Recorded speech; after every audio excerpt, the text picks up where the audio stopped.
Generating traffic and sales can be a challenge for online merchants. But selling on the Walmart Marketplace puts your products in front of millions of customers who shop on Walmart.com. And right now, sellers who join Walmart Marketplace can save up to 50% on referral and fulfillment fees for the first 90 days. So get started today. Head over to marketplace.walmart.com/savings. That's marketplace.walmart.com/savings. Welcome to E-Commerce Conversations, a podcast by Practical E-Commerce. Hello, this is an e-commerce conversation from Practical E-Commerce, and I am Armando Roggio. By some estimates, more than half of the visitors to an online store will use that store's site search to find products and hopefully make a purchase. This fact alone makes e-commerce site search important, since something less than an effective site search frankly means that you're failing to meet your customers' expectations. Today, we're going to speak to Dr. Amir Konigsberg, the co-founder and CEO of Twiggle, a search engine that helps e-commerce sites or e-commerce site search think the way that customers think. Amir, first of all, thank you for coming on and joining me for today's e-commerce conversation. And the second question, did I say the name of your company right? You did, and Armando, thank you for having me. It's great to be here. Yes, the name of the company is Twiggle. Well, I kind of want to jump right into it, and I've said a little bit about why site search is important for e-commerce, but in your own words, describe for me, the benefits of a good site search for both customers and merchants. Fantastic. So the benefits of site search is that it is actually the most personal touch point a merchant's customer has with the buying process. It's the place where a customer is telling the merchant what they want. And if that experience is a bad one, the merchant may never see the customer again. And getting that process wrong, meaning both failing to show customers something that is relevant or showing customers something irrelevant, is not a good thing. At the end of the day, doing both things well is a very good thing, and it's the beginning of a great customer experience. At the end of the day, site search is about helping people and reaching that handshake moment between a merchant and the person trying to buy something from them. So you mentioned sort of two ways that site search could fail. It could fail by not showing me something that is relevant, or it could fail by showing me something that's irrelevant. Sort of including those two and maybe expanding on them a little bit, what do you see as some of the most common or the major shortcomings of current e-commerce site search solutions? Well, the shortcomings are that today insight search works, and it has been like that since the dawn of e-commerce. It works based on the keywords that people enter into the search box. And what a insight search solution does is it looks at those keywords and it tries to match those keywords to the relevant products. Now, sometimes keywords appear in product pages without those product pages actually being the relevant ones to the keyword. So an example here would be if someone searches for bike helmet, what they're looking for is bike helmet, and a search engine would search for the two words bike and helmet, and it might pull out bikes and not bike helmet simply because the word appears there. And so that's a limitation. And the symptom of this is obviously irrelevant search results. And that means that irrelevant results are showing up, which are actually results that are irrelevant to the query that has been searched for and what the person is actually looking for. And the other downside of this is that bike helmets, which actually the merchant does have in stock, are not showing up when they should be showing up. And that means that the shelf cost of these products is going up because they're sitting there, they're not showing up when they should be, and that's just a missed commercial opportunity. Are there other things that are shortcomings? What you're talking about there, I think, is really almost like query intent or keyword intent. I guess I want to stay on the shortcomings for a second. What about things like helping customers understand how to word a query, or how to take a query to the next step if they don't get exactly the results they're looking for? Sure, absolutely. So it's a great question. So, I mean, the way we would expect an engine to work, and that's pretty much the starting point of how we started Twiggle. We stopped wanting to put the burden of thinking about, we stopped wanting to put the burden of how to type into a search engine to make it understand you. We didn't want that burden to be on the customer. We wanted that burden to be a technological advancement that a search engine would solve, meaning that the person typing into a search engine looking to buy something could actually type any way they want, however nuanced that would be, in their own personal descriptions, in their own personal language, and the burden of understanding them would be on the search engine. That's not how it works today. Today, people actually think about how to type so that the engine will understand them, and they've become accustomed to a kind of guided search approach where they often start off with some generic keyword, let's say laptops, even if they know they're actually looking for something very specific, like a 15-inch laptop. They don't type in the specifics in many occasions because they know they'll get lots of junk results.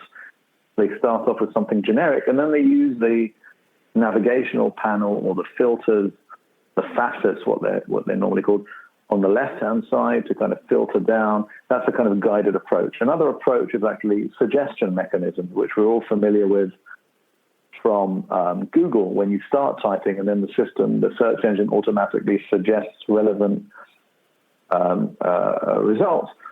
These are mechanisms which are actually making their way into e-commerce and are now quite common, although they're not always that good. So it's really about how well, the next phase of making e-commerce search better is about how close we can bring e-commerce search to an actual conversation that a person is used to having when they're actually talking to a salesperson in store. And that's really what we've tried to do at Twiggle. We've tried not to think in terms of the limitations of search engines. We've tried to think what kind of experience a person should have with a search engine to make it as close as possible to the kind of positive experience they have when they're actually talking to an in-store salesperson, right? Who they can actually ask for something for, and then that person can ask them a clarifying question back to kind of narrow in on the features of the product or the characteristics or specs of it, and then give them a better result. So these are the kind of the next phases of search that we've started to implement at Twiggle. Guide the person to where they actually want to go. It's interesting right now. There are a lot of technologies that are starting to adopt some form of natural language processing to find intent, right? We hear a lot right now about things like chat bots that can answer basic questions on Facebook or other formats. How is what we're talking about with site search similar or different to those kinds of tools? Are we really talking about the same technology stack here? Yeah, so that's actually a great question. I mean, I've been talking about this quite a bit over the last 2 years, because chat bots and various automated messengers have been there's been a lot of hype around them for the last couple of years. And I've been asking many people if they've actually ever experienced a good chatbot, and it's very rare for me to hear someone answer yes, they have, because I think that what is very appealing in the idea of a chatbot is exactly what we've just described now, where you can actually have a conversation with an automated system which mimics a conversation that you would like to have with a person. But that creates something which is very appealing, I think, to many people, shoppers and general internet and digital users in general. The problem is it's very, very, very hard to do. And the way these chatbot technologies typically work today is that they're either very, very narrowly focused on kind of frequently asked questions and frequently given responses, where a particular kind of question triggers a particular type of response, and that response triggers another question, and these things are kind of predetermined. So it's not a very intelligent system, and therefore it can be quite annoying if you deviate from the rules that have already been established.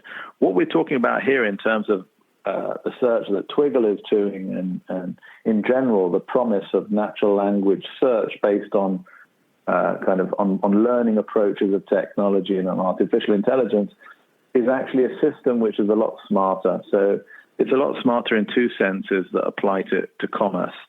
It doesn't just understand the language that people are typing or talking or searching for. It also understands the domain which they're talking about. So let's say Twiggle. Twiggle actually understands products.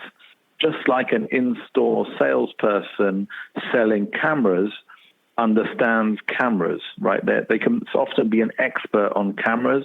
They know a lot about cameras. They know the different aspects of a lens. They know what use cases it's good for and what it's not good for. They can answer hard questions that you throw at them. In the same way, Twiggle's technologies actually understand the products. They learn each and every feature of a product, each and every characteristics. They know how to compare products at the feature level, at the characteristic level, and at the price level, at the value level. And when they know all these things, the type of responses they can give back to even very complex questions or very human-like queries are actually astounding, because they can go a lot deeper than the type of responses available today. And at the end of the day, NLP search or semantic search, when done right, can actually really meet the expectations that people have today of conversational interfaces in general, which is something which is very, very, very hard to do. And by the way, that's something that you'll find is very common in general in artificial intelligence applications. You'll find that the really, really good ones are always focused on one area. So as an example, I'll give you an example. IBM Watson has always applied itself to a particular area. It can be in healthcare, it can be focused on jeopardy, and it learns that area, right? It gains knowledge of that domain, and then it becomes an expert in that domain. And the reason is because just like a human person who knows a lot about cameras has to learn about cameras to be able to answer complex questions about cameras, so too an advanced e-commerce search engine, if it wants to answer real, genuine questions that people have, it has to learn a lot about that domain. And that's why this is a hard thing to solve. And we've spent the last 3 years and all like previous experience in this area solving this big problem. You know, I really like what you've said there about having in this case, the site search, understand the things that are being searched. Because I think one of the challenges with site search is how do I get, good product information? What fields do I index, et cetera, et cetera. Talk to me, if you will, and if you can, a little bit about how site search can learn a domain, or how an artificial intelligence tool, engine, whatever the proper word is here, can learn a domain like you're talking about. How does that happen? Right. So there are several ways this can happen. Now, there are several ways to approach this from a technological point of view. I mean, you can use different methods to do this, but what has to happen is that you have to, first of all, to be able to know about products, you have to have information and data to work with, which is often, this is a prerequisite of doing it, but this data isn't always available in several ways. It's not available for several reasons. First of all, getting good data about products is not always easy. Often a retailer, an e-tailer would sells products, often hundreds of thousands, sometimes hundreds of millions. And often these products come from a variety of different sellers. It's not always the same seller, and it's not always the same company providing the product information. And so you have to get hold of the product information about each and every product. The more information you have, the better. And the second problem is that information isn't always consistent. It's not always what we call, in the domain of in data science, we call this clean data. Data has to be clean for it to be used. What I mean by clean data is data that can be understood by some kind of system, can be formulated, it's data that you can work with. Often data is dirty. Dirty data means data which is inconsistent, data that you can't analyze because it needs cleaning up. And that's a very, very common problem. So first of all, you need to get hold of the data, then you need that data to be clean. And often, even if data is clean for some products, it's not clean for all products. And often, even if it's not clean for all products, and it's clean for some products, it can be clean for some products in a domain. Let's say you have a category. Let's say your e-commerce company has 1,000 different product categories. And let's say one of those categories is microwaves. And let's say you're selling microwaves and you have some good, clean data for some microwaves, but you don't have clean data for other microwaves. That creates a problem because it means that you're only going to be working with some of the data of some of your microwaves, meaning that any approach that you build will only work on half of your microwaves, which isn't good, because it means that you won't be able, that the rest of your microwaves won't be able to sell properly, which is a bad thing. So you need good data. You need data, you need good data, you need clean data, and you need consistent data across the board. After you have all these things, then you basically need to normalize this data. You need to make sure that all the descriptors, all the ways in which the microwave data is described are the same across all microwaves. So, and when I talk about microwave data, I can talk about the way you describe them in terms of how much they weigh. Let's say you want to know the weight of a microwave. It can be given in kilograms. It can be given in ounces. It can be given with decimal points, without decimal points. The weight of a microwave can be determined by the value weight, or it can be called body weight, or it can be called something else. And all these things have to be normalized, and that means that we have to find common terminology, both for the values and for the fields that can be understood in a common language, so that we can compare apples to apples when we talk about the weight of a microwave or the size of a microwave. Size can be determined in inches, in centimeters, in meters, in feet, and we have to find a way to both identify and then create common ground. So normalization is one very important thing. Second thing we have to do with this data is that we have to find a uniform way, after we've cleaned it and normalized the data, we have to find a uniform way to present data so that no matter how someone searches for a product, the right product will appear in the search results, irrespective of how that product is actually described on the product page. And that's super important because someone might ask for a big laptop screen, and a smart search system has to understand what a big screen is, even if the word big doesn't appear on the product page.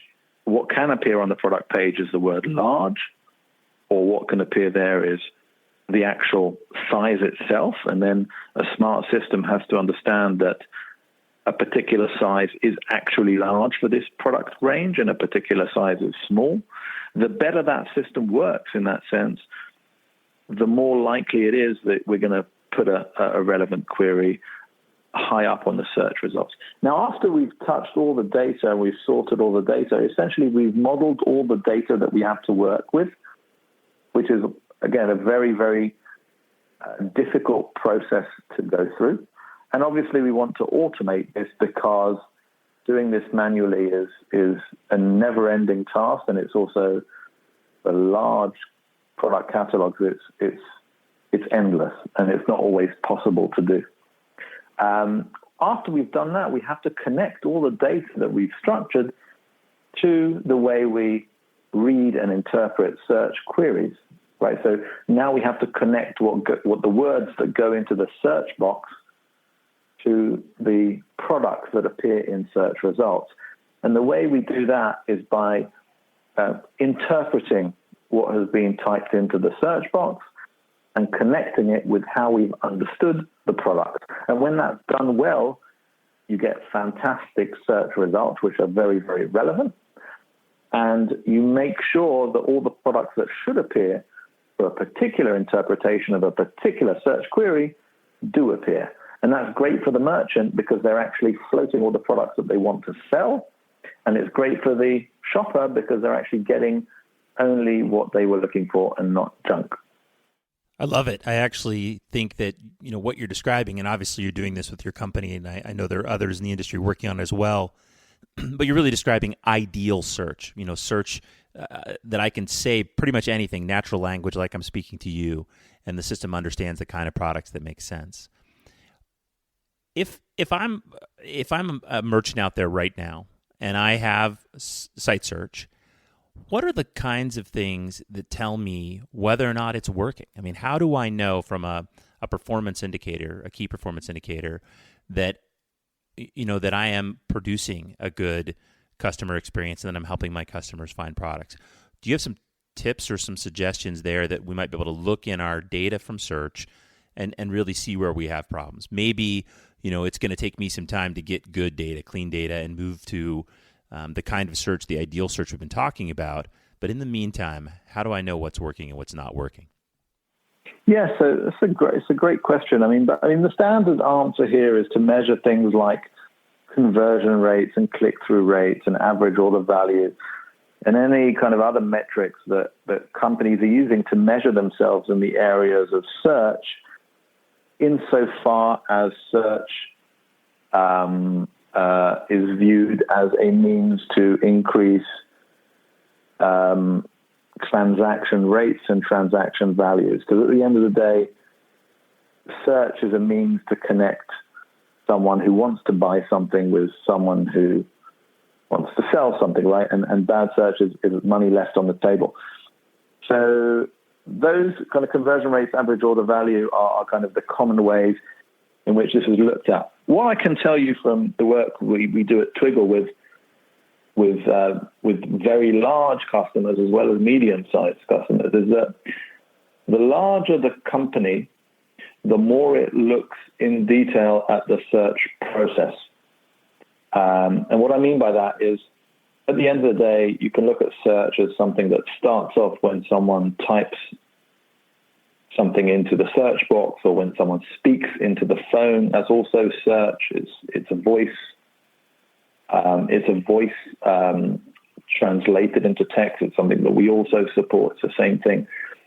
But it starts off there. It starts off when someone searches for something, and then it ends when someone actually buys something. Now, in that process, if you only measure the end part and you look at the conversion rates and the average order values, it's not the optimal way to optimize that whole process, because at the end of the day, that process has several critical stages. The first stage is when someone searches for something, looking at the quality of the results that they get. After you look at the quality of the results that they get, which are measured by how relevant those results are, and relevance is measured by the click-through rate on those results. After that happens, the person then visits a product page if the results were relevant. When they visit a product page, they can either leave or they can continue, and they can continue to look at other products, or they can continue to add to cart. And after they add to cart, they can decide if they want to buy or not. Sometimes the product is in a cart and it can sit there for 10 weeks before someone buys it. So you have to dissect the whole process into very small elements. And you have to look at everything from the price, your pricing, to A/B test the design of every single button on your website. But you also, from the search perspective, you also have to try and see dissecting that whole funnel basically allows you to focus on areas where you can improve by using different methodologies. So, for instance, at Twiggle, we focus a lot on the first part, on making sure that when someone searches for something, they get good results. And that process is a constant process of improvement. There are different ways you can measure that. So you can measure relevant. The big companies actually measure that by evaluating search results on randomly chosen queries. And the way those results are evaluated is that they are given scores. So for any given query chosen at random, you actually look at the results and you kind of score them. You can score them from 1 to 5, from 1 to 4. And a human typically scores them and actually says, how relevant are these results for me based on this query? And by actually doing that exercise and doing it not only for the really, really popular queries, but actually doing it for many of the queries which aren't necessarily popular, but when you look at them together, they amount for a large portion of sales. If you look at that and you're honest with yourself, and you can see really how good your search is, and that's the process, that's the part where we're really, really helping companies. And what's very, very important for especially medium and small companies who don't necessarily have enough data about statistical data about previous search queries or large volumes of search queries from which to learn. What's really important is the mechanism we've actually put in place, which can take the level of search that even medium and small customers have to an Amazon and above level quality of search. So Amazon's a great example of a company who has done amazing things with their search because they have so much user data that has gone through their system. So many search queries go through the Amazon system, both for very, very popular queries as well as for long tail queries. And because there's so much data distributed, they can learn, and their results become better because they learn what people who are typing for particular search queries then click on and then buy. And through that whole process, there's an iteration going on here, and there's a loop where they're actually learning. Now, the issue is that data isn't shared outside of Amazon. So the rest of the companies don't have that learning process, or that, even if they did have the technologies that were able to learn, they didn't have the behavioral or the statistical data to learn from. And enter Twiggle. That's exactly where we come in with a different approach. And we basically give any company who wants to work on this area, they basically inherit the search quality, which will take them to the top of the market level, whether or not they already have that data in their system. And that's a really novel kind of approach that we put in place, and also a very, very valuable proposition to basically to the whole e-commerce market. Absolutely. Amir, we've reached the end of our e-commerce conversation this time. I learned a whole lot about site search, and I very much appreciate you taking the time to be on our podcast. Thank you so much for having me. It's been great.